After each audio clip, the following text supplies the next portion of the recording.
लड़का कांटेदार जंगली चूहे की तरह बात तो सही है। पूरे शरीर पर कांटों के साथ पैदा हुआ था। एक ही दिन पैदा हुए सभी जन्म हुए बच्चे अजीब थे, कुछ पक्षियों की तरह दिखते थे, कुछ बंदरों की तरह दिखते थे।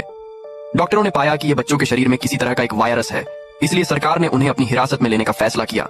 जिम्मी सींगों के साथ पैदा उन्हीं में से एक बच्चा था। उसके पिता सरकार से बचाने के लिए पहले ही चुपचाप पहाड़ों पर उसे लेकर चले जाते हैं। कुछ साल बाद जिम्मी बड़ा होकर बाहरी दुनिया के बारे में उत्सुक होने लगता है। जिम्मी गलती से बाड़ के बाहर कदम रख देता है। उसकी मुलाकात ऐसे शिकारियों से हुई जो ऐसे बच्चों को पकड़ने में माहिर है। उसके पिता ने उसे तहखाने में छिपा दिया, फिर अकेले ही दुश्मन से लड़ने निकल पड़ा।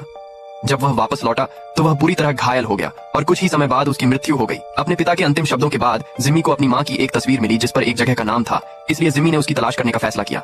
वह जंगल से बाहर निकला ही था कि उसने जमीन पर चॉकलेट का एक पैकेट देखा। उसने उसे उठाया और खा लिया। ये बहुत स्वादिष्ट थी। उसने कुछ ही दूरी पर एक और चॉकलेट देखी। जिम्मी उसे उठाने ही वाला था, लेकिन वह चॉकलेट अपने आप हिलने लगती है। अगले ही क्षण उस पर कोई एक तीर चला देता है। सौभाग्य से जिम्मी समय रहते तीर से बच गया।